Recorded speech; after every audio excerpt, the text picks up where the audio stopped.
काय सांगू आता संतांचे उपकार, मज निरंतर जागविते. काय द्यावे त्यासे व्हावे उतराये, ठेविता हा पाये जीव थोडा. सहज बोलणे हित उपदेश करोनी सायास शिकविते. काय द्यावे त्यासे व्हावे उतराये, ठेविता हा पायी जीव थोडा. तुका म्हणे बच्च देनू एक चित्ती, तैसे मज येते संभाळीत. काय द्यावे त्यासे व्हावे उतराये, ठेवित हा पायी जीव थोडा. समचरण सरोजम सांद्र नीला बुदाभम, जगननीत पाणी मंडन मंडनानाम. तरुण तुलसी माला कंधरम कंज नेत्रम, सदैधवलहासम विठ्ठलम चिंतयामि. मस्तके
वारकरी संतांच्या प्रतिवर्षी पंढरपुरा जाती महाद्वारा हरिवेटी विठ्ठल विठ्ठल विठ्ठल.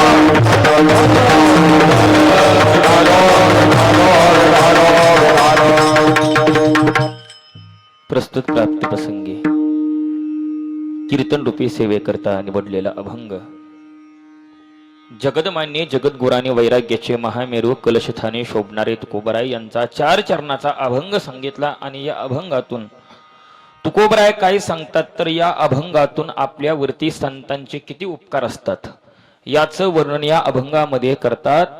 आणि संत महात्मे आधी मला जाग करतात, नंतर काय करतात शिकवतात, आणि नंतर माझा काय करतात तर सांभाळ करतात, असा अभंगाचा सरळ अर्थ. विठ्ठल विठ्ठल.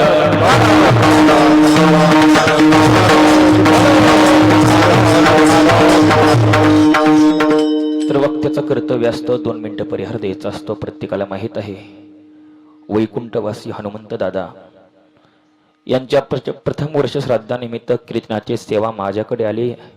त्यांचे चिरंजीव आमचे प्रशांत भाऊ त्यांनी सांगितलं कीर्तन करावं लागेल आणि तुम्हालाच करावं लागेल. का तर दादांचा इतिहास तुम्हाला सगळं माहिती आहे म्हणलं. हा, त्यामुळे कीर्तन तुम्हालाच करावं लागेल. आणि कीर्तन करत असताना एकटा कीर्तनकार कधी कीर्तन करू शकत नाही. त्यासाठी समागम लागतो, टाळकरी लागतात, गायनाचार्य लागतात, मृदंगाचार्य लागतात.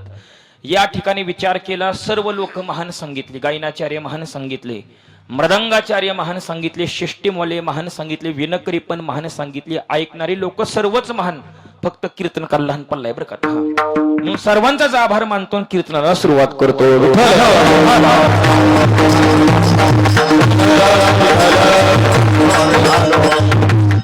तर या अभंगातून तुकोबराय आपल्यावरती संतांचे किती उपकार असतात याचं वर्णन करतात. आणि या अभंगातील पहिला शब्द जर आपण पाहिला तर पहिला शब्द हा काय सांगितला. तर या काय शब्दाचा विचार करत असताना एखाद्याची ख्याती वर्णन करायची असेल, एखाद्याचा मोठीपणा वर्णन करायचा असेल ना, तर काय शब्द वापरला जातो. तर एका ठिकाणी अशा ठिकाणी वापरला गेला की काय सांगू देवा ज्ञानोबाची ख्याती वेद महिषामुखी बोलविले. तर माऊलींचं वर्णन करत असताना, माऊलींची ख्याती वर्णन करत असताना काही शब्द वापरला जातो. काही ठिकाणी काय महिमा त्यांचा वर्णोमी पामर अन्न कळे साचार ब्रह्मादिका. जो ब्रह्मादिक देवांना पण त्यांचा महिमा कळत नाही ना, त्यासाठी काही शब्द वापरला जातो. आणि या अभंगातून तुकोबराय म्हणतात माझ्यावरती संतांचे उपकार असतात. मग संतांच्या उपकाराचा जर आपण विचार केला तर शास्त्रामध्ये 7 लोकांचे आपल्यावरती उपकार सांगितले. बोलत चला, किती लोकांचे? 7 लोकांचे. तुम्ही सगळी फुकट आहे, मी काही ऐकत आहे का? मोकळ्या मने बोलत चला बरं का. तर 7 लोकांचे उपकार सांगितले. त्याच्यामधील 1 नंबरचे उपकार सांगितले. रवी शशी घन वृक्ष नदी गाय सज्जन. तर रवी शशी घन वृक्ष नदी गाय आणि सज्जन अशा 7 लोकांचे आपल्यावरती उपकार सांगितले. त्याच्यामधील 1 नंबरचे उपकार हे सूर्याचे सांगितले. बोलत चला, कोणाचे सांगितले? सूर्याचे. सूर्याचे उपकार का सांगितले? तर अनादी कालापासून सूर्य आपल्याला प्रकाश देतो आणि प्रकाश देत असताना कोणत्याही प्रकारचा कधी मोबदला पाठवत नाही. त्यामुळे शास्त्रामध्ये 1 नंबरचे उपकार हे सूर्याचे सांगितले. समजा एखाद्याने लाईट बिल नाहीच भरलं तर शेवटी वायरमन येतो घरी काय सांगतो? तुम्ही लवकरात लवकर बिल भरा, नाहीतर काय होईल? हा, तुमचा मीटर काय होईल? हा, कट होईल. बघा, तो बिल मागतो पण सूर्य कधीही बिल मागत नाही. त्यामुळे शास्त्रामध्ये 1 नंबरचे उपकार हे सूर्याचे सांगितले बरं का. आता दुसरे उपकार सांगितले शशी. शशी म्हणजे कोण? तर शशी म्हणजे चंद्र. चंद्राचे उपकार का सांगितले? चंद्राच्या किरणामुळे, चंद्राच्या प्रकाशामुळे अन्न हे परिपक्व दशेला प्राप्त होतं. एखाद्या परिपक्व दशेला अन्न प्राप्त करण्यासाठी बरं का चंद्र आपल्यावरती उपकार करतो. त्यामुळे शास्त्रामध्ये 2 नंबरचे उपकार हे चंद्राची सांगितले बघा. आता तिसरे उपकार सांगितले रवी शशी घन वृक्ष. तर 3 नंबरला घन म्हणजे पावसाचे उपकार सांगितले. पाऊस काय करतो? पडत असताना कोणत्याही प्रकारचा कधी भेदभाव मनामध्ये बाळगत नाही बघा. एखादा मनुष्य सज्जन असेल त्याच्या शेतामध्ये पडतो आणि एखादा मनुष्य दुर्जन असेल ना तर त्याच्या पण शेतामध्ये पडतो बरं का. असं नसतं. म्हणजे दोघांनाही काय करतो? कोणत्याही प्रकारचा भेद करत नाही. त्यामुळे शास्त्रामध्ये 3 नंबरचे उपकार हे पावसाचे सांगितले. रवी शशी घन वृक्ष. आणि 4 नंबरला उपकार हे सांगितले झाडाचे. आणि झाड काय करतं? आपल्यावरती उपकार करतं. एखाद्या मनुष्याने काय केलं? हातामध्ये कुऱ्हाड घेतली आणि तो कुऱ्हाड घेऊन मनुष्य होताना झाड तोडण्यासाठी निघाला. लक्ष देऊन ऐका, हातात काय घेतली? हा, दादाचं पण कुऱ्हाड चिन्ह होतं वाटतंय मला. हा बरं का. हा, मग हातामध्ये कुऱ्हाड घेतली आणि कुऱ्हाड घेऊन बरं का झाड तोडण्यासाठी निघाला. आणि जो मनुष्य बरं का त्याला वाचवाय आलाय ना त्याला पण सावली देत. दुसरा मनुष्य म्हणला तुम्ही झाड तोडू नका बरं का, आणि त्याला पण सावली देतं. म्हणजे उपकार करण्यामध्ये कोणत्याही प्रकारचा भेद करत नाही. त्यामुळे शास्त्रामध्ये 4 नंबरचे उपकार कुणाचे सांगितले? तर झाडाचे सांगितले.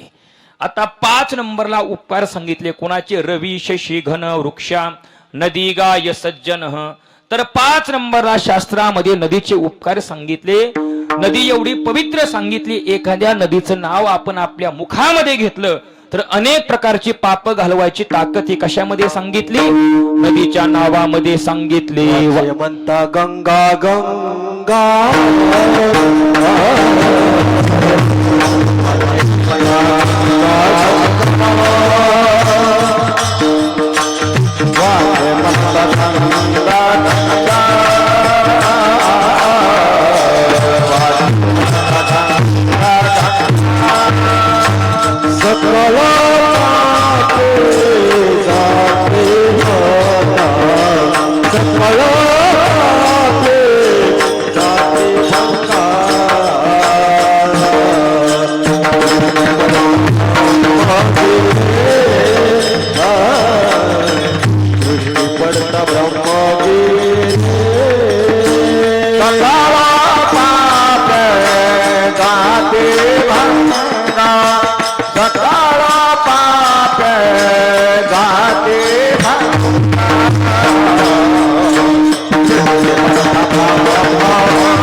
गंगा गंगा सकळ पापे जाते भंगा.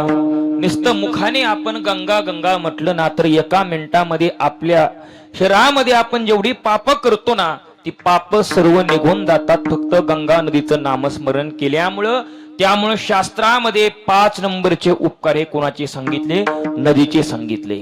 आता 6 नंबरला उपकार हे कोणाचे सांगितले? तर गायीचे सांगितले. बघा का तर गायीच्या शरीरामध्ये 33 प्रकारचे म्हणजे 33 कोटी देव वास्तव्य करतात.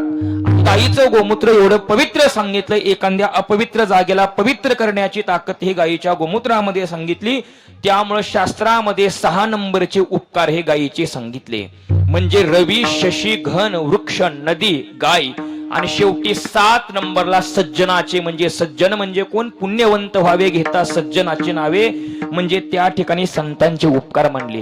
पण बाकीच्या ठिकाणी जर आपण विचार केला ना तर या अभंगामध्ये काय सांगू आता? संतांचे उपकार हा शब्द वापरला. काय सांगू आता? सूर्याचे उपकार, झाडाचे उपकार, चंद्राचे उपकार हा शब्द का वापरला नाही?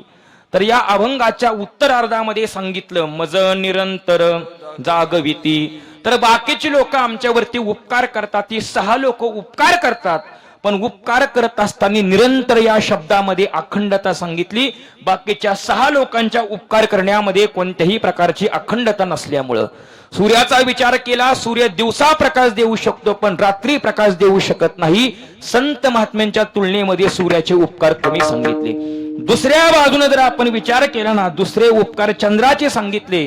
पण ज्या दिवशी अमावास्या असते ना त्या दिवशी चंद्र आपल्याला प्रकाश देऊ शकत नाही. त्याच्या उपकार करण्यामध्ये अखंडता सांगितली नाही. तिसरे उपकार पावसाचे सांगितले. पाऊस पडतो पण आज आपल्या निमगावला पडला तर उद्या टेंभुर्णीमध्ये पडेल म्हणून सांगता येत नाही. त्याच्या पण उपकार करण्यामध्ये अखंडता नाही. चौथा जर आपण विचार केला झाडाचे उपकार सांगितले. झाड फळे देतं, फुले देतं बरं का, पण त्याला विशिष्ट प्रकारचा कालावधी लागतो म्हणून संत महात्म्यांच्या तुलनेमध्ये झाडाचे उपकार कमी सांगितले. आता 5 नंबरचे उपकार नदीचे सांगितले होते. बघा नदी आपल्यावरती उपकार करते पण उपकार करत असताना आपलं पाप घालवते. गंगा गंगा म्हटलं पाप निघून जातं. पण कोणतं पाप निघून जातं? जे पाप तुम्ही कायिक पाप करताना ते तीर्थ घालवतात पण जे पाप तुम्ही मनापासून करताना ते तीर्थ अजिबात घालवू शकत नाही. शास्त्रामध्ये पापाचे 3 प्रकार सांगितले. कायिक पाप, वाचिक पाप आणि मानसिक पाप. याला म्हणायचं मानसिक पाप. मानसिक पाप कशाला म्हणायचं? दुसऱ्याच्या धनाचं चिंतन करायचं आणि दुसऱ्याला सारखं वाईट चितायचं याला म्हणायचं मानसिक. काय म्हणायचं? पाप. या ठिकाणी बरीचशी लोक बसली असतील बघा. आता घरातलीच माणसं ते असून द्या पण मला खरं सांगावं आपल्या घरा शेजारी आपल्या बाहेरच्या गावात एखाद्याच्या घरी बोर घ्यायला मशीन आली. तुम्हाला खरं सांगावं पाणी लागावं वाटतं का नाही लागावं वाटतं? खरं सांगा काय वाटतं? खरं सांगा नाहीतर तुम्हाला मर्याची शपथ आहे बघा. हा खरं काय वाटतं सांगावं मला? अजिबात लागू नये. हा बरोबर आहे बघा. बोर संपूर्ण कोरडा गेला पाहिजे बघा. आणि समजा भरपूर पाणी लागलंच तर रात्री 12 वाजता जायचं. काय करायचं? दगड टाकायचा. प्रयोग केलाय काय तुम्ही? हा दगड टाकायचा. म्हणजे काय करतो आपण? मनापासून पाप करतो. जे तुम्ही मनाने पाप करताना ते तीर्थाला जात नाही. तीर्थाच्या बापाला पण जाऊ शकत नाही. याला प्रमाण सांगितलं बघा. मन संकल्पाची पापे, मन संकल्पाची पापे,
मन संकल्पाची पापे न जाती तीर्थाच्या बापे. मनन केलं पाप असताना ते तीर्थ तुमचं घालवू शकत नाही. म्हणून संत महात्म्यांच्या तुलनेमध्ये बर का तीर्थाचे उपकार नदीचे उपकार थोडेसे कमी सांगितले. आता 6 नंबरला उपकार हे सांगितले होते गायीचे. बर का गायीचा जर आपण विचार केला ना, गायीचं शरीर पवित्र आहे. गायीच्या शरीरामध्ये 33 कोटी देव वास्तव्य करतात. बर का पण बारीक जर आपण विचार केला ना, संपूर्ण शरीर पवित्र सांगितलं पण मुख मात्र अपवित्र सांगितलं. कसं सांगितलं तर कथा प्रत्येकाला माहित आहे बघा. काळ भैरवनाथांची एकदा ब्रह्मदेव आणि विष्णुदेव यांच्यामध्ये वाद सुरू होतो. ब्रह्मदेव म्हणतात मी मोठा आणि विष्णुदेव म्हणतात मी मोठा. त्यांचा वाद विकोपाला गेला आणि शेवटी ते महादेवापाशी गेले. महादेवा आमच्या दोघांमध्ये मोठं कोण? महादेवांनी सांगितलं तुम्हाला मायेची बाधा झाली या, तुम्ही मायेपासून बाजूला निघा. पण ते ऐकायला तयार नव्हते. मग ब्रह्मदेवाने विचार केला. बरं का विष्णुदेवाने विचार केला काहीतरी निर्णय द्या म्हटले. महादेवांनी सांगितलं 21 स्वर्गाच्या वरती माझा मुकुट सांगितला आणि 7 पाताळाच्या खाली माझे चरण सांगितले. जो लवकरात लवकर दर्शन घेऊन येईल ना तो मोठा म्हणले. आता 7 पाताळ कोणते कोणते सांगितले? आतळ, वितळ, सुतळ, तळातळ, महातळ, रसातळ आणि पाताळ बघा. आणि त्याच्या खाली महादेवाचं चरण सांगितलं. ज्या ठिकाणी आपण वास्तव्य करतो त्याला म्हणायचं भूलोक, त्याच्यावरती भोरलोक, महरलोक, जनलोक, तपोलोक, वैकुंठ लोक आणि सत्यलोक. आणि सत्यलोकाच्या वरती काय सांगितलं? महादेवाचं मुकुट सांगितलं. विष्णुदेव 7 पातळामध्ये गेले. त्यांना महादेवाच्या चरणाचा पत्त्या लागला नाही. ते महागारी आले. बरं का ब्रह्मदेव वर गेले. त्यांना पण काही मेळ लागला नाही. ते पण महागारी आले. पण महागारी येत असताना गायीला घेऊन आले. गायी तू चल म्हणले. माझ्या बाजूने फक्त खोटी साक्ष दे. आणि खोटी साक्ष आपण अजिबात द्यायची नसती बघा. मग गायीनं सांगितलं ब्रह्मदेवांच्या आज्ञेचं उल्लंघन केलं तर ते शाप देतील. मग गायीला घेऊन आले. गायी चल म्हणले खोटी साक्ष दे. मग त्यावेळेस विष्णुदेवन पण होते. मग त्या प्रश्न केला त्यावेळेस बघा महादेवाने विष्णुदेवा दर्शन घेतलं का? विष्णुदेवाने सांगितलं मी मायेपासून बाजूला निघलोय म्हणले. मला दर्शन घेता आलं नाही बघा. नंतर प्रश्न केला ब्रह्मदेवा तुम्ही दर्शन घेतलंय का? असं विचारल्याबरोबर ब्रह्मदेवांनी सांगितलं हो दर्शन घेतलं या. मग तुमच्याकडे पुरावा काय या? मग कसं असतं पुराव्याला जास्त महत्व असतं. खोटं वाटतंय ना तर या ठिकाणी गायीला विचारा. गायीला प्रश्न केला दर्शन घेतलंय का? गायीनं सांगितलं हो दर्शन घेतलं या. जी आपली मान होती ना ती मान अशी हलवली दर्शन घेतलं या. पण शेपटी मात्र अशी केली बघा दर्शन घेतलं नाही. असं ब्रह्मदेव गायीकडे बघायचे दर्शन घेतलंय का? हो म्हणायची. आणि ब्रह्मदेवाचं पाठीमागं लक्ष जात नव्हतं बरं का. शेपटीने मात्र असं करायचे दर्शन घेतलं नाही. त्यावेळेस महादेवांनी गायीला शाप दिला. गायी तुझं संपूर्ण शरीर पवित्र सांगितलं पण ज्या मुखानं तू खोटं बोलली ना त्या मुखाने तुला विष्टाभक्षण करावे लागल असा महादेवांनी गायीला शाप दिला. आणि तेव्हापासून गायी काय करते? मुखाने विष्टाभक्षण करते. गायत्री स्वमुखे भक्षितसे मळ मिळाला ओहोळ गंगा उग.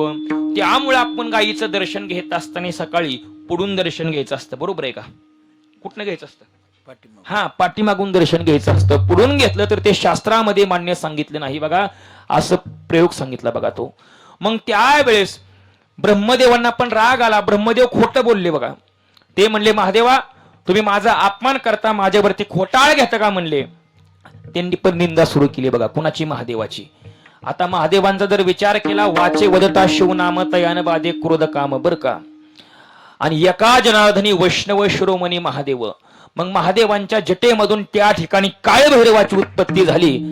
ते काळभैरव काय करू लागले? तांडव करू लागले. कसं करू लागले? चंडम प्रतिचंडम करधुट दंडम कुतरिपुखंडम सौख्य परम लोकम सुखयंतम विलसितवंतम प्रगटित दंतम नृत्यकम रुध्वनि शंकम तरल वसंतम मधुर हसंतम लोक भरम भज भज भूतेशम प्रगटमहि भैरववेशम कृष्णहर. चंडम प्रतिचंडम करधुट दंडम कुतरिपुखंडम सौख्य भरम लोकम सुखयंतम विलसितवंतम प्रगटित दंतम नृत्यकम रूढम रुध्वनि शंकम रुध्वनि शंकम तरल वसंतम मधुर हसंतम लोक भरम भज भज भूतेशम प्रगटमहेशम भैरववेशम कृष्णहरम भैरववेशम कृष्णहरम भैरववेशम कृष्णहरम. हो असं रागाच्या भरामध्ये तांडव करू लागले. तांडव करता करता एवढा राग आला अशी जमीन थरथर थरथर कापू लागले त्यांच्या तांडवांना. या ठिकाणी वेदामध्ये वर्णन केले बघा. आणि वेदामधलं एवढ्या रुच्या म्हणणं खूप अवघड असतं. काही स्तोत्रामध्ये वर्णन केलं काळ भैरवांचं. कसं केलं? यम यम यक्षरूपम दशदिशि विदितम भूमिकंपायमानम. जमीन थरथर थरथर कापू लागली बघा. सम सम समहार मूर्ती शिर मुगुड जटा शेखरम चंद्रबिंबम दम दम दम दम दीर्घकायम विकितनकमुखम ध्वरूमम करालम पम पम पम पम पापनाशम प्रणमत सततम भैरवम क्षेत्रपालम. त्यांचा वर्ण सांगितला. वर्ण कसा सांगितला? रम रम रम रम रक्तवर्णम कटिकटितुन तिष्ठ दंष्टम करालम. मोठ्याने गर्जना केली. कशी? घम घम घम घम घोष घोषम घ घ घ घटितम घज्जरम घोरनादम. हा, अशी गर्जना केली. ब्रह्मदेवाचा शिरछेद केला बघा. कशामुळे केला? ते फक्त खोटं बोलले होते बघा. स्वतःच एक मुख होतं ना, त्यांना गमवावं लागलं बघा. म्हणून गायीचं जे मुख असतं ना, ते अपवित्र सांगितलं बरं का. आणि संतांच्या शरीराचा जर आपण विचार केला ना, संतांचं शरीर कसं सांगितलं? सर्वांग निर्मळ आणि चित्त जैसे गंगाजळ बरं का. संपूर्ण शरीर त्यांचं पवित्र सांगितलं बघा.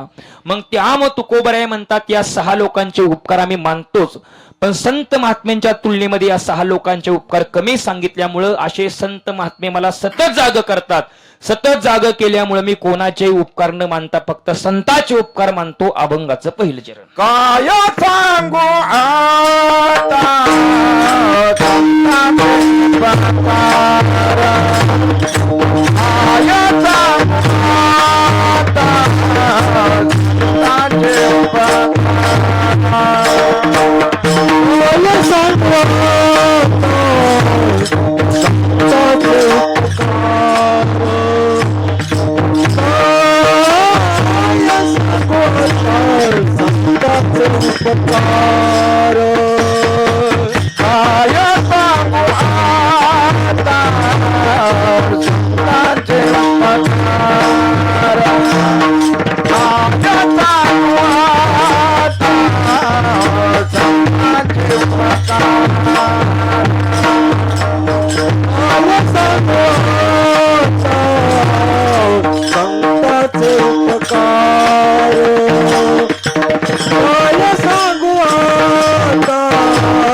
तर अभंगाच्या पहिल्या चरणामध्ये सांगितलं, काय सांगू आता संताचे उपकार, मज निरंतर जागविती. असे संत महात्मे माझ्यावरती उपकार करतात, त्यामुळे मी संतांचे उपकार मानतो. या जगाच्या पाठीवरती 4 प्रकारचे वर्ग सांगितले. किती प्रकारचे? 4 प्रकारचे. पहिला असा वर्ग सांगितला, एखाद्याने आपल्यावरती उपकार केला ना, तर आपण त्याच्यावरती उपकार करावा, हा पहिला वर्ग. दुसरा वर्ग असा सांगितला, एखाद्याने अपकार आपल्यावरती केला ना, तर आपण त्याच्यावरती अपकार करायचा, हा दुसरा वर्ग. आणि तिसरा वर्ग असा सांगितला, एखाद्याने आपल्यावरती उपकार जरी केला ना, तरी आपण काय करायचं, त्याच्यावरती अपकार करायचा. आणि चौथा असा वर्ग सांगितला, एखाद्याने अपकार जरी केला ना, तरी आपण त्याच्यावरती उपकार करायचे. असं 4 प्रकारचे वर्ग सांगितले. आता पहिला वर्ग असा सांगितला, एखाद्याने उपकार केला ना, त्याच्यावरती आपण उपकार करावा. कसा करावा? ज्यावेळेस पांडवांच्या यज्ञामध्ये शुकाचार्यांनी काय केलं होतं, भाताचं 1 शीत खाल्लं होतं. आणि भाताचं 1 शीत खाल्ल्यामुळं स्वर्गामध्ये घंटा वाजू लागले बघा. आणि ते स्वर्गामध्ये काय झाले, गेले बघा, त्यांचे पूर्वज होते ते बघा. आणि त्या एका शीताच्या उपकारातून उतराई होण्यासाठी शुकाचार्यांनी काय केलं, परीक्षितीला काय सांगितलं, भागवत सांगितलं बघा. हा पहिला वर्ग सांगितला, एखाद्याने उपकार केला ना त्याच्यावरती आपण उपकार करायचा. आता दुसरा वर्ग सांगितला, एखाद्याने अपकार केला ना तरी आपण त्याच्यावरती अपकार करायचा. एखाद्या माणसाने आपल्याला त्रास दिला आपण पण त्याला त्रास द्यायचा, हा सांगितला दुसरा वर्ग.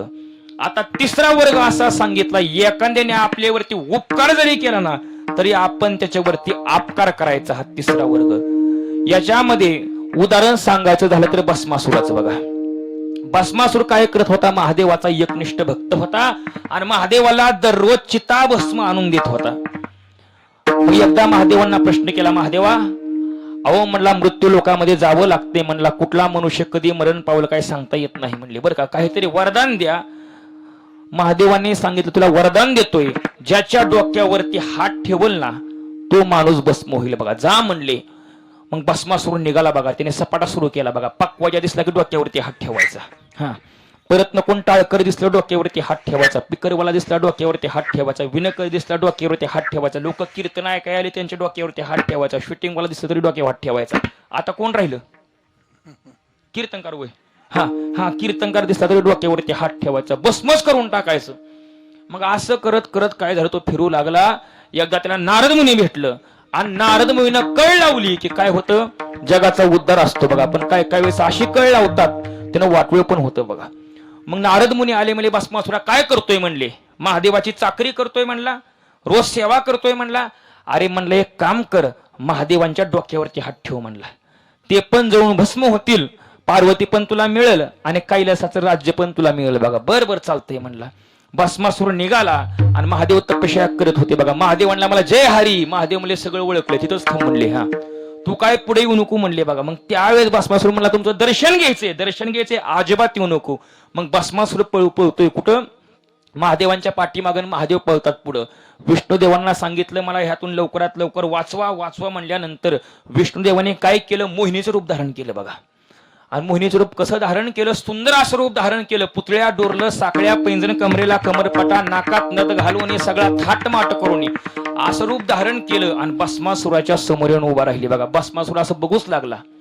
भस्मासुर त्यांना काय म्हणला माहितीये का, तुमचं झालंय का म्हणला, हा तुमचं लग्न झालंय का, तुम्हाला कसला नवरदेव पाहिजे म्हणला, शेतकरी पाहिजे का, नोकरीवाला पाहिजे का, परमनंट पाहिजे का, बिगर परमनंट पाहिजे का, मायासारखा दोस्तरावाला पण चालतोय, हा कसला पाहिजे. ती म्हणली कसलाच नाही म्हणली, जो माझ्यासारखं नृत्य करील ना मी त्याच्याशी लग्न करणार म्हणले. ह्या स्पर्धेत मला पण भाग घ्यायचा आहे म्हणला. मग त्या मोहिनीनं काय केलं, दोन्ही हात वर घेतले आणि वर घेतल्यानंतर ते हात काय केले, कानापाशी नेले, परत वर घेतले अजून एकदा आणि दोन्ही हात होते ना मोहिनीनं स्वतःच्या डोक्यावरती ठेवले. भस्मासुराने पण तसंच केलं बघा. दोन्ही हात होते ना स्वतःच्या डोक्यावरती ठेवले, काय बघता जाग्यावर भस्म झाला बघा. याला म्हणायचं भस्मासुर बघा. म्हणजे कसं असतं, महादेवाने वरदान देऊन त्याच्यावरती उपकार केला होता तरी आपण काय करायचं, अपकार करायचं बघा. विठ्ठल विठ्ठल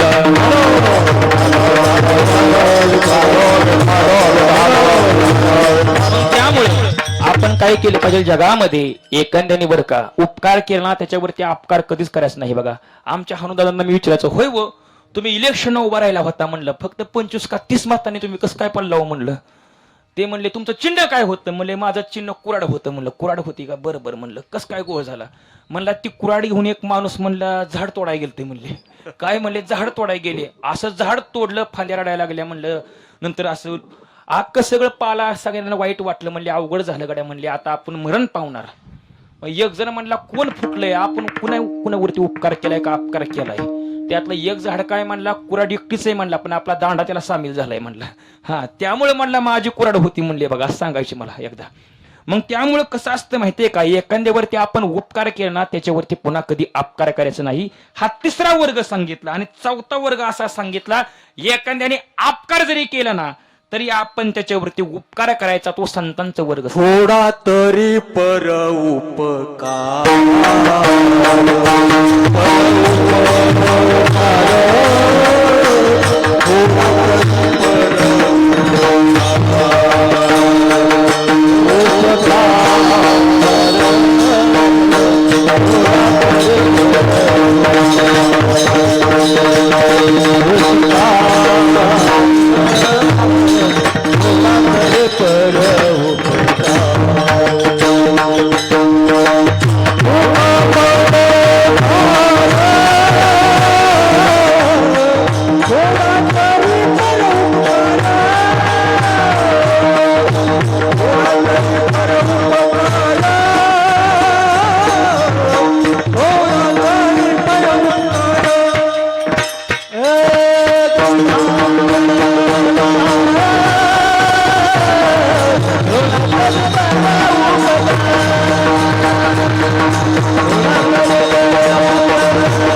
तुझं व्हावा हे देव तरी हा सुलभ उपाव. जर आपल्याला देवपदाला प्राप्त व्हायचं असेल ना, थोडा तरी आपण काय केलं पाहिजे, उपकार केला पाहिजे. आळंदीमध्ये माऊलींना एक वेळचं लोकांनी जेवण मिळवून दिलं नाही बघा. विसोबा खेचर होते ना, एकदा माऊली असं भिक्षा मागायला आले होते. मडकं होतं आणि त्यात पीठ होतं. मुक्ताबाई त्या ठिकाणी होत्या. विसोबा खेचर आलेले म्हणले, काय म्हणले? ते म्हणले की पीठ आहे मडक्यामध्ये. असं मडकं घेतलं, मडकं खाली आपटलं बरं का, मडकं फुटलं आणि ते सगळं पीठ होतं ना मातीमध्ये मिसळलं गेलं आणि त्याच्यावरती ते नाचले बघा. असा माऊलींवरती विसोबा खेचरांनी काय केला, अपकार केला. पण माऊलींना त्यांच्यावरती उपकार काय केला, संत नामदेवरायांचा गुरु व्हायचा अधिकार प्राप्त करून दिला बघा. जे विसोबा खेचर होते ना, ते कोण होते, नामदेवरायांचे गुरु होते बघा. म्हणजे संतांचा कसा वर्ग सांगितला, एखाद्याने अपकार जरी केला ना तरी आपण त्याच्यावरती उपकार करायचा. म्हणून मी कोणाचे उपकार न मानता काय सांगू आता, संताचे उपकार मज निरंतर जागविती. संत महात्मे मला सतत जाग करतात. जाग कुणाला करायचं असतं, जो मनुष्य झोपलाय ना त्याला जाग करायचं असतं. मग संत महात्मे कसे जागे करतात, तर उठा जागे वारे आता, स्मरण करा पंढरीनाथा, भावे चिरणी ठेवे माता, चुकवी व्यथा जन्माच्या. तुमच्या पाठीमाग जन्म मरणाचं संकट लागलंय, तो काळ एक ना एक दिवस येणारे आणि तुम्हाला घेऊन जाणार आहे बघा. म्हणून तुम्ही काय करा, जाग व्हा. असं प्रत्येक संतांनी जाग केलं बघा. आणि एका अभंगामध्ये नाद बाबा सांगतात बघा, कसं जाग केलं. हे जरी नाही काल मग दुसरं येईल, हे जरी ऐकाल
बाबांनी पिंगळा नावाच्या प्रकरणामध्ये सांगितलं, हे जरी नाही कळालं तरी दुसरा येईल बर का. सरते शेवटी बा काळ बांधून नेईल. आयुष्य संपलं ना, काळ तुम्हाला बांधून नेणारे आणि एका जनार्दनी आमचे काय बा जाईल, आमचं काय जाणार नाही बर का. म्हणून तुम्ही काय करा, जागवा. असे संत महात्मे प्रत्येकाला जाग करत होते.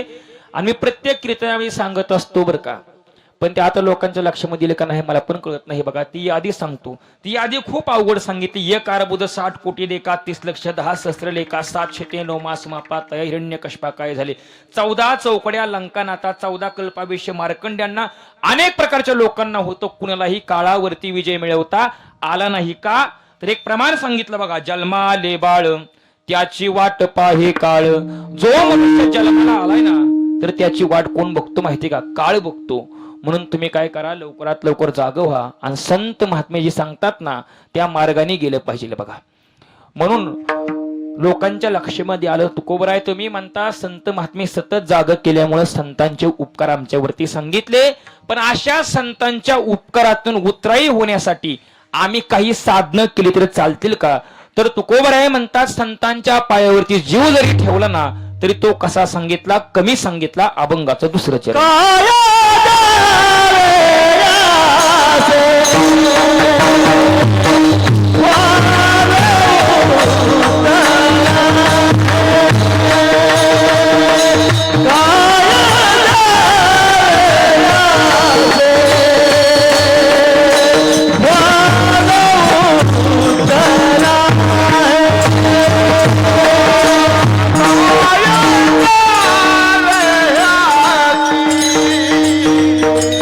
Hallelujah.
कसे व्हावे उत्तराई ठेविता हा पायी जीव थोडा. अभंगाच्या दुसऱ्या चरणामध्ये सांगितलं संतांच्या पायावरती जीव जरी ठेवला ना तरी तो कमी सांगितला बघा.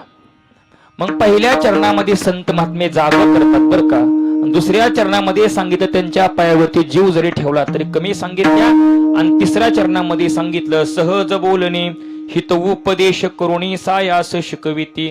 संत महात्मे सहज जरी बोलले ना ते आपल्याला हिताला कारणीभूत सांगितलं.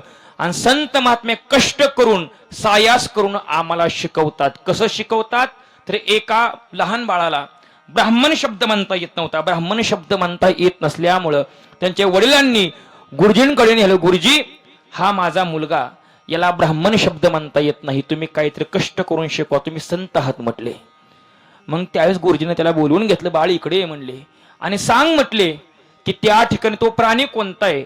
तर त्या ठिकाणी घोडा होता. गुरुजी तो म्हणला घोडा आहे. म्हणला घोडा आहे का, बरोबर. मला सांग घोड्याला आपण डाळ चारतो, डाळ चारत असताना काय करत असतो आपण, मुखाला त्याच्या काहीतरी बांधत असतो, त्याला काय म्हणतात. तर म्हणला गुरुजी त्याला तोबरा म्हणतात. काय म्हणतात, तोबरा म्हणतात. मग काय म्हणतात, तोबरा म्हणतात. तो ब्राह्मण तो ब्राह्मण तो ब्राह्मण तो ब्राह्मण तो ब्राह्मण तो ब्राह्मण तो ब्राह्मण असं म्हणतात तो ब्राह्मण असा शब्द त्याला ब्राह्मण शब्द म्हणता आला. म्हणजे असे संत महात्मे कष्ट करून आम्हाला शिकवतात. पहिल्या चरणामध्ये जागवतात बरं का, नंतर तिसऱ्या चरणामध्ये शिकवतात आणि शेवटच्या चरणामध्ये सांगितलं तुका म्हणे वत्स धेनू एक चित्ती अंतैशे मज येती सांभाळीत. तर माझा सांभाळ करतात. कसा सांभाळ करतात, जशी गायी वासराचा सांभाळ करते ना तसं संत महात्मे माझा सांभाळ करतात. गायीचं उदाहरण का दिलं तर तुकोबऱ्याला माहित होते, कथा सांगितली जाते. एका गोठ्यामध्ये 2 वर्षाचा मुलगा होता बरं का. आणि तो 2 वर्षाचा मुलगा आणि त्याच ठिकाणी एक गायीचं वासरू बांधलं होतं बघा. नंतर आई शेतामध्ये गेली होती आणि शेतामध्ये गेल्यानंतर अचानक काय झालं तर त्या गोट्याला आग लागली. आणि आग लागल्याबरोबर आई वडील आले, पाहू लागले. त्यांना आगीमध्ये जाता येत नव्हतं. ते लहान बाळ होतं ना मरणाच्या अवस्थेमध्ये होतं. पण शेवटी त्या ठिकाणी आई गेली नाही बघा. पण गायीचं वासरू होतं. गायी हंबरडा फोडू लागली. शेवटी गायीनं काय केलं, बाहेर होती गायी, तिनं स्वतःच्या दाताने काय केलं, जे दावं होतं ना ते चावलं. चावून चावून काय झालं माहिती, दावं तोडलं. आणि दावं तोडून परत आपल्या काय केली, वासरापाशी गेली. आणि वासरापाशी गेल्यानंतर त्याचं काय केलं, दावं तोडलं आणि त्याची सुटका केली. तो मुलगा होताना गोट्यामध्ये जळून खाक झाला बघा. ज्यावेळेस मरणाचं संकट येतं ना त्यावेळेस कुणीही वाचू शकत नाही. पण संत महात्मे कसे सांगितले, संत महात्मे हे गायीसारखे सांगितले. ते काय करतात, माझा सांभाळ करतात. कसा करतात, तुका म्हणे वत्स देनू एक चित्ती तैशे मज येती सांभाळीत. आणि सांभाळ करत असताना असं सांगतात की पांडुरंग परमात्म्याची सेवा करा, पांडुरंग परमात्म्याची भक्ती करा, वारी करा. वारी केल्यानंतर परिणाम काय होतो तर कोणतंही पातक असून द्या ते काय होतं एका मिनिटामध्ये नष्ट होतं बघा. मग त्यामुळे आपण वारकरी व्हायचं हे फक्त संत महात्मे आपल्याला शिकवतात बघा. पण आता वारकरी होणं अवघड सांगितलं, कीर्तनकार होणं सोपं सांगितलं. गुत आलाय कीर्तनकाराला भरपूर बघा. इतकं कीर्तन काय सांगायच नको बघा. अजून रामकृष्ण हरी पण काय करावं लागतं माहिती का, सगळंच आपण अभंग आपण घेऊन द्यावा लागतो बघा. कीर्तनकाराचा नियम काय सांगितला, कमीत कमीत कीर्तनकाराच्या 3000 अभंग पाठ पाहिजे. किती, 3000 बरं का. त्यानंतर टाळकऱ्याचे कमीत कमी 2000 तर पाहिजे बघा बरं का. आणि विणकऱ्यांचा गाता पाठ लागतो. हा बरं का, हा विणकऱ्यांचा गाता पाठ लागतो. नियम आहे का, कीर्तनकार चुकला ना, कीर्तनकार चुकल्यानंतर बरं का कुणी सांगायचं असतं कीर्तन बंद करायचा कुणालाही अधिकार नसतो, ते विणकऱ्याने सांगायचं असतं. असं अनेक प्रकारचे नियम सांगितलं. सगळं उलटच व्हायला लागलंय बघा. त्यामुळे सप्ताहामध्ये कीर्तनकाराला तारीख देत असताना बरं का काय करायचं माहितीये का, त्यांना हरिपाठ करायला लावायचा, नंतर काकडा करायला लावायचा. ते वारी करतात का हे बघायचं. वारीमध्ये कधी टाळाला शिवत पण नाहीत. पंढरपूर कुठल्या जिल्ह्यात आहे ते पण माहित नाही, कुठल्या भागात आहे काहीच माहित नाही. फक्त काय करायचं, कीर्तन करायचं. पण कसं असतं, वारकऱ्यांची साधना थोडी वेगळी असते बघा. अहो वारकरी पंढरपूरला जात असताना देहूमध्ये खांद्यावरती टाळा घेतला ना पंढरपूरला जाईपर्यंत खाली ठेवायचा नसतो. एवढी मोठी साधना सांगितली. आपण काय करतो, फिरत असताना टाळ कुणाकडचं देतो बघा, धरा मी आलोच 2 मिनिटात बरं का. तव टाळ पण चुरला जातो बघा, टाळच गायब बघा. मग असं कसं काय असणार. म्हणजे खरे नियमाचे वारकरी असतात ना पंढरपूरचे वारकरी, ते अधिकारी मोक्षाचे. अहो ते वारकरी देहूमध्ये गेल्यानंतर असं टाळ घेऊन भजन त्यांनी सुरू केलं ना तर असा परिणाम होतो, साक्षात पांडुरंग परमात्मा वारीमध्ये येऊन नाचतो बघा. आणि पांडुरंग परमात्माच्या भेटीची ओढ कशी मनामध्ये लागते माहितीये का. तर एका ठिकाणी सांगितलं नाद पांडुरंग मृदंगाचं गाणं, जीव हरी नाम देह झाला वृंदावन. नाद पांडुरंग मृदंगाचं गाणं, जीव हरी नाम देह झाला वृंदावन. सका तूच पंच प्राण, माऊलीची माया मन बाळा समान. आ भेटीचा लळा रे लागला लागला, भेटीचा लळा रे लागला लागला. विठ्ठला विठ्ठला पंढरीच्या विठ्ठला विठ्ठला विठ्ठला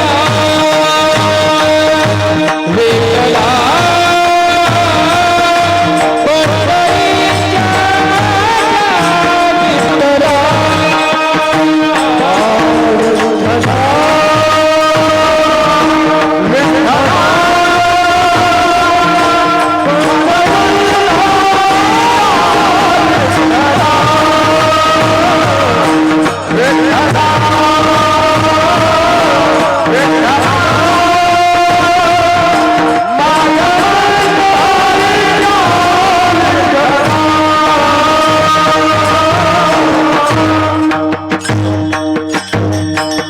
नाद पांडुरंग टाळ मृदंगाचं गाणं, जीव हरी नामदेह झाला वृंदावन. असं स्वर काढल्यानंतर पांडुरंग परमात्म्याला पण आनंद झाला पाहिजे बघा. गायन कसं करावं, वादन कसं करावं, गाणे जाणावे सुसूर शब्दे, मृदंग जाणावा गंभीर नादे, ओंकार जाणावा अक्षर भेदे, शहाणा शब्दे ओळखावा.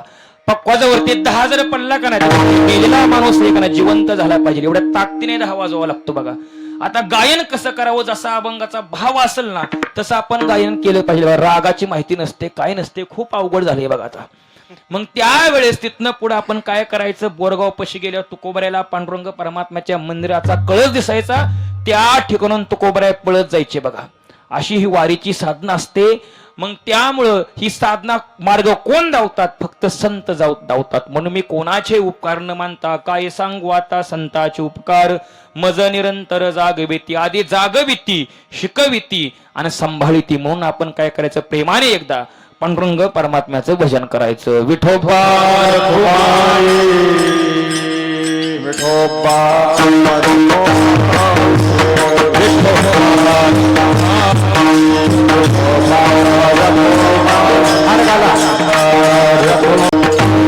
झालेली कीर्तन रूपी सेवा पांडुरंगाच्या चरणी समर्पित करत असताना आपण अभंगाचा भावार्थ पाहिला.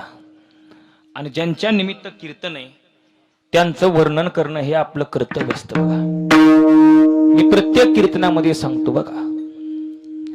आणि सुरुवातीपासून जर कीर्तन ऐकलं ना तर पूर्ण लक्षामध्ये येतं बघा. उशीर आल्यावर लक्षामध्ये येत नाही, पण हे शेवटी सांगावंच लागतं बघा. पहिले उपकार सांगितले भगवंताचे, दुसरे सांगितले संताचे, आणि तिसरे सांगितले आपल्या आई वडिलांचे. बरं का, बरं का. ज्याला हात नाही ना त्याला हाताची किंमत विचारा. बरं का. ज्याला पाय नाही ना त्याला पायाची किंमत विचारा. आणि ज्याच्या जीवनामध्ये बाप नाही ना, बाप नसल्या काय असते याची किंमत त्यांना विचारा. तर या कुटुंबामधील वडील निघून गेले आणि या कुटुंबावरती दुःखाचा डोंगर कोसळला. बरं का.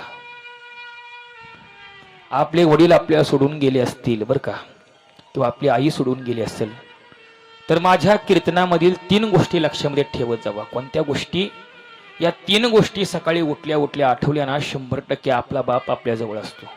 पहिली गोष्ट की आपल्या वडिलांना आपण शेवटची अंघोळ कुठं घातली. दुसरी गोष्ट आपले वडील आपल्याशी प्रेमाने केव्हा बोलले. तिसरी गोष्ट आपल्या बापाने आपल्या डोक्यावर प्रेमाने हात केव्हा फिरवलाय. या 3 गोष्टी जर आठवल्या ना तर 100% आपला बाप आपल्या जवळ असतो बघा. आणि जोपर्यंत माणूस जिवंत असतो ना तोपर्यंत बरं का किंमत कळत नाही. पण ज्या दिवशी माणूस निघून जातो ना निघून गेल्यानंतर प्रत्येकाला किंमत कळते बघा. आता आपले दादा आपल्या वस्तीवरती कधी आले, आता मी त्यांच्या मुलासारखा बरं का. आणि आम्हाला काय म्हणायचे, आता आपण म्हणतो ना असं काम कर तसं काम कर बरं का, पण आम्हाला प्रत्येकाला बोलत असताना चैतन्य महाराज काय चालेल बरं, किंमतच देणार बघा. मग त्यामुळं कसं असतं, ज्याला बाप बघायचा आहे ना, बाप कुठं बघा माहितीये का. अहो ज्या दिवशी आपल्या मुलीचं लग्न जमतं ना, त्या दिवशी बापाची अवस्था बघा. किंवा आपल्या मुलाचं लग्न जमतं ना, बापाची अवस्था बघा. बाप काय करत असतो, बाप करी जोडी लेकुराची गोडी, आपली करवंडी वाळवणी, एकाएकी केला मिरासीचा धनी, आणि कडे वागवणी बाहेर खांदी. आपल्या हाडाची काढ करतो ना, हाडाची काढ करून काय करतो, आपल्या लेकराचा सांभाळ करतो.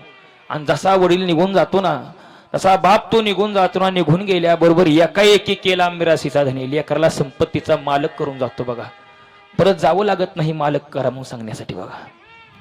आणि ज्या दिवशी आपल्या मुलीचं किंवा मुलाचं लग्न जमतं ना, तो बाप प्रत्येकाच्या पाया पडत असतो, थाप टाकू नका, तो प्रत्येकाच्या पाया पडत असतो बरं का. दादा माझ्या मुलीचं लग्न आहे बरं का, कुणीही जेवण केल्याशिवाय जाऊ नका, माझ्या मुलाचं लग्न आहे बरं का, कुणीही जेवण केल्याशिवाय जाऊ नका, असं बाप प्रत्येकाच्या पाया पडत असतो. एखाद्या गरीबाच्या मुलीचं लग्न असेल, गरीबाच्या मुलाचं लग्न असेल, भात थोडा कच्चा झाला असेल, भाजी थोडी आळणी झाली असेल ना, ती गोड मानून घ्या का. आपल्या लेकराच्या लग्नामध्ये एकवेळचं जेवण देण्यासाठी त्या बापाने 25 वर्ष कष्ट केलं असते, याची जाण प्रत्येकाच्या लक्षामध्ये असली पाहिजे बघा. नंतर काय होतं, ती मुलगी येते आणि काय करते माहितीये का, आपल्या भावाच्या पाया पडते आणि भावाला सांगत असते बरं का, दादा अरे माझ्या वडिलांनी माझ्यासाठी खूप कष्ट केले, अंगावरती बरं का फाटकी कपडे होती, फाटकी पॅन्ट होती, फाटका शर्ट होता बरं का, पण माझा बाप कसा जगला माहितीये का, माझा बाप ताट मानेने जगला बघ. तू थोडे पैसे कमी कमव, संपत्ती थोडी कमी कमव, पण आपल्या बापाच्या डोळ्यामधून पाणी येईल असं कधी वागू नको, बापाचे खूप उपकार सांगितले असं ती मुलगी म्हणते. नंतर ती आईपाशी जाते आणि आईला काही सांगत असते माहितीये का, आई बरं का माझ्या बाबाचा सांभाळ कर का. तर आईला मुलगा आवडत असतो आणि बापाला मुलगी आवडत असते.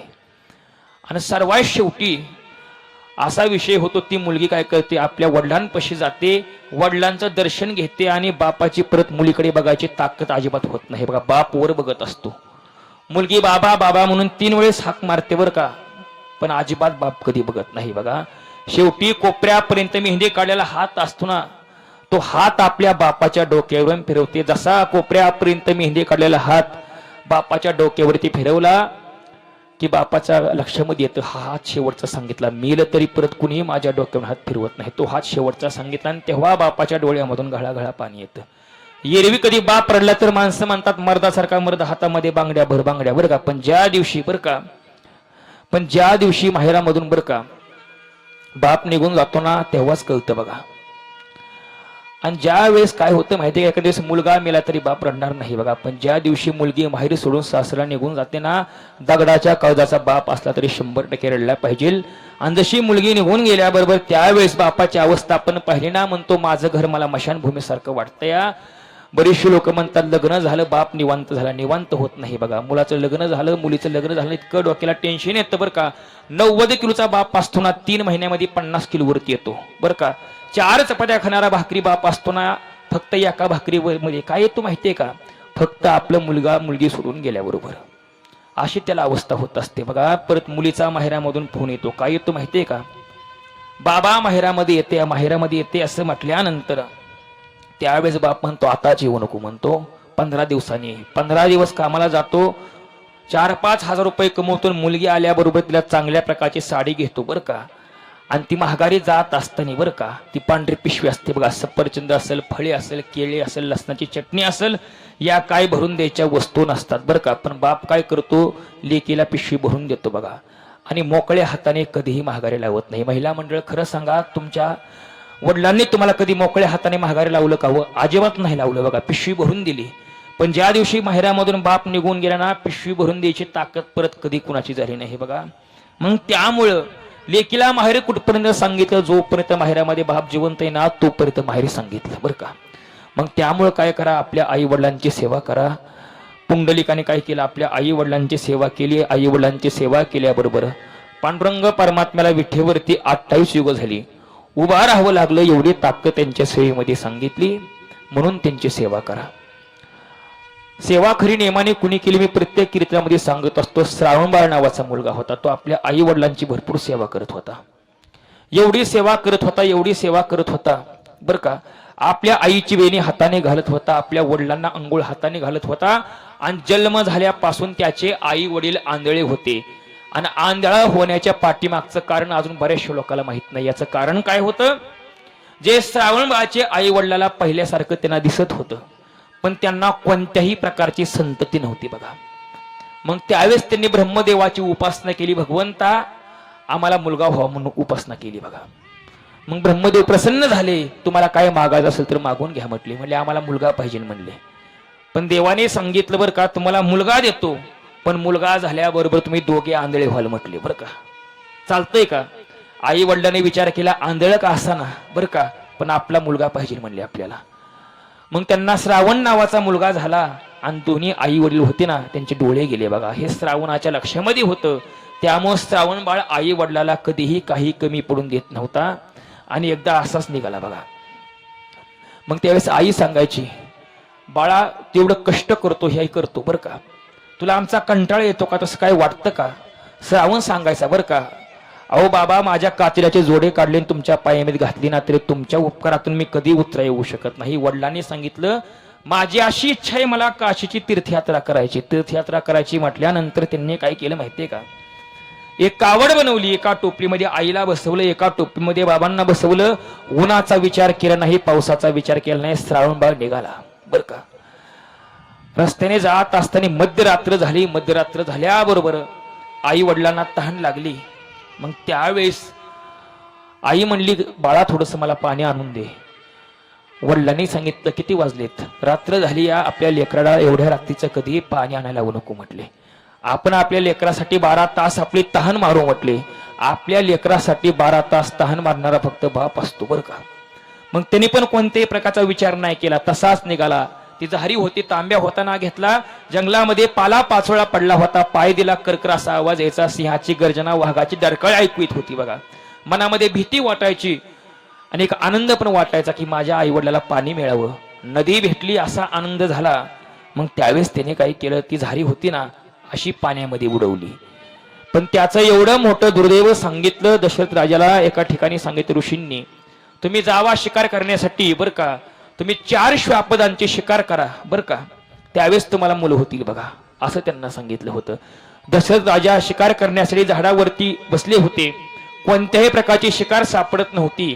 पण अचानक काय झालं, त्या ठिकाणी जशी जहारी बुडवली, तो तांब्या बुडवला ना, त्याचा बुडबुड असा आवाज आला बघा. आणि बाण 2 प्रकारचे सांगितले. एक सांगितला शब्दभेदी बाण आणि दुसरा सांगितला लक्ष्यभेदी बाण. जो शब्दाच्या दिशेने बाण सोडला जातो ना त्याला म्हणायचं शब्दभेदी बाण, आणि जो लक्ष्य वेधून बाण सोडला जातो ना त्याला म्हणायचं लक्ष्यभेदी बाण. त्यानं शब्दभेदी बाण सोडला आणि त्याने श्रावण बाळाच्या काळजाचा वेध घेतला. जसा छातीमध्ये बाण लागला ना, त्याने आईच्या नावाने अजिबात नाही हाक मारली बघा. साधं लहान संकट आलं, ठेच लागली, माणूस म्हणतो आई ठेच लागली बरं का. पण ज्या दिवशी मोठा साप दिसतो, माणूस काय म्हणतो, बापरे केवढा मोठा साप. मरणाचं संकट आलं ना, फक्त आपला बापच आठवतो, बाकीचं कुणी आठवत नाही. मग त्यावेळेस वडिलांच्या नावाने मोठ्याने हाक मारली. दशरथाच्या खाली आले, छातीमध्ये बाण लागला होता, रक्त वाहत होतं, लाल बुंद पाणी झालं. त्यावेळेस दशरथ राजा म्हणला, तू कोण आहे म्हणला, मी श्रावण बाळ आहे. मग तुम्ही कोण आहे म्हणला, मी दशरथ राजा आहे म्हणला. माझा काही अपराध नसताना मला तुम्ही माझा काव घात केला म्हणला. मग त्यावेळेस त्यांनी सांगितलं, हे चुकून झालं म्हटले, तू कशासाठी आला होता. तर जुन्या काळामधली एक कविता सांगितली बरं का. ती कविता आज कानावरती पडली ना तर अंगावरती शहरे येतात बघा. श्रावण बाळ कोणत्या कामासाठी आला होता, शर आला तो धावून आला काळ, विबळला श्रावण बाळ. मी कोणत्या कामासाठी आलो होतो, आनाया निर्मळ वारी मी आलो या कासारी. ही लगबग भरून या झारी जो परत फिरे, तुमचा शर आला या उरात ऋतून बसला. एकुलता पुत्र कसा हा घाला, अवचित मजवरी आला. माझ्या आई वडिलांनी बरं का, त्यांना एकुलता एक मुलगा असताना भगवंताने काय केलं, माझ्यावरती घाला असा कसा घातला. आता मी यातून सांभाळ मी वाचू शकत नाही. माझ्या आई वडिलाचा सांभाळ कोण करणार. आता माझ्या आई वडिलाच्या सेवेपासून मी चुकणार म्हणले, पण माझी शेवटची इच्छा पूर्ण करा. हे पाणी काय करा, माझ्या आई वडिलाला पोच करा. आधी पाणी द्या आणि त्यांना सांगा बरं का, पाणी पिल्यावर सांगा तुमचा श्रावण मेलाय म्हणून म्हणले. ध्यान येऊन आधी पाणी दुर्वार्ता फोडू नका, ही वार्ता विनंती तुमच्या पायी. मम माघारी करा सांभाळा, होऊन या श्रावण बाळा. श्रावण बाळ म्हणून तुम्ही आई वडिलाचा काय करा, सांभाळ करा म्हटले. असं म्हणता म्हणता तिने जागेवरती प्राण सोडला. आणि त्यावेळेस दशरथ राजा निघाला. मला देवा काय झालं म्हटलं, शिकार करायला आलो होतो आणि माझ्या हातून घात झाला एक जणाचा. जड अंतकरणाने गेला श्रावणबाळाच्या आई वडिलांपाशी, तांब्या त्यांच्या हातावरती ठेवला, पण आई वडिलांनी सांगितले नाही म्हणले. श्रावणारे 2 शब्द आमच्याशी काहीतरी बोल की, पण तो शब्द बोलत नव्हता. शब्द बोलत नसल्यामुळे सांगितलं बरं का, अरे काहीतरी अजून बोल म्हटले. तुला एवढ्या रात्रीचं पाणी तुला आणायला लावले म्हणून तुला आमचा राग आलाय का, कंटाळा आलाय का, तुम्हाला तसं काही नाही झालं म्हटलं बरं का. मग शेवटी त्यांनी सांगितलं तुमचा श्रावणबाळ माझ्या हातून मरण पावलाय असं सांगितल्यानंतर त्या आई वडिलांनी सांगितलं माझ्या मुलाचा घात केला आणि घात करून तू काय करायलाय म्हणले. हे पाणी पाचतो हे पाणी नाही, हे एक प्रकारचे विषय म्हणले. अरे आम्ही तुला शाप देतो, तुला तुझ्या मुलाच्या नावाने टाहो फोडावं लागल, एक दिवस तुला मरावं लागल, आणि आम्ही श्रावणा म्हणता म्हणता जागेवरती प्राण सोडणार असं म्हणता म्हणता श्रावणा म्हणता म्हणता त्या आई वडिलांनी जागेवरती प्राण सोडला. एवढे आपल्या आई वडिलांचे उपकार आपल्यावरती असतात, म्हणून काय करा त्यांची सेवा करा. त्यांची सेवा केल्यानंतर जीवनामध्ये काही कधी कमी पडत नाही बघा. म्हणून झालेली कीर्तरूपी सेवा पांडुरंगाच्या चरणी समर्पित करत असताना आपण अभंगाचा भावार्थ पाहिला. अभंगाचा भावार्थ पाहिल्यानंतर कसं असतं, समागमाशिवाय कार्यक्रम होत नाही. नोहे आई ऐकले याचा खेळ म्हणून मेळ मेळविला. एकटा कीर्तनकार कीर्तन करू शकत नाही बरं का. आमचे मृदंगाचार्य आकाशजी महाराज आठवले त्यांनी चांगल्या प्रकारे मृदंग वाजवला, त्यांचा पण आभार मानतो. जे गायकांच्या ओठारून शब्द निघत नाहीत ना, ते आमच्या आकाश महाराजांच्या बोटारून शब्द निघतो. एवढा पक्वास त्यांचा गोड सांगितला. बारामतीवरून आले आणि त्यांच्या संस्थेमधील विद्यार्थी घेऊन आले, त्यांचा पण आभार मानतो. या ठिकाणी आमचे गायनाचार्य आमचे काळकुटे महाराज असतील, मोहिते आबा असतील, आमचे नानाभाऊ असतील, सर्वच आमचे दादा असतील, सर्वांना यांना आपल्या सोलापूर जिल्ह्यामध्ये, पुणे जिल्ह्यामध्ये, धाराशिव जिल्ह्यामध्ये, धाराशिव सारखं येतंय बघा, तीच काय कळना. धाराशिव जिल्ह्यामध्ये आमच्या सर्व गायकांना काय म्हणतात, त्यांना स्वर भास्कर म्हणतात. त्यांना स्वर भास्कर म्हणायचं आणि आमच्यासारखं कुणी गायला लागलं की तू आता भास्कर म्हणायचं बघा. हा त्यांनी चांगल्या प्रकारे गायन केलं, त्यांचं पण आभार मानतो. आमचे विणकरी बाबा तात्या चांगल्या प्रकारे विणा घेताना बऱ्याच दिवसांनी नेमगावला योग आलाय बघा. बहुत दिवसा फेरा आला या नगरा, नका घेऊ भार धर्म तुची सार बरं का. बऱ्याच दिवसातनं फेरा आलाय बघा, या ठिकाणी येण्याचा योग आला बरं का. मग त्यामुळे सर्वांचाच आभार मानतो आणि या ठिकाणी कीर्तनाला अल्पविराम देतो. माऊलीचं भजन होईल आणि तुकोबऱ्याचं भजन होईल बघा. ज्ञानेश्वर माऊली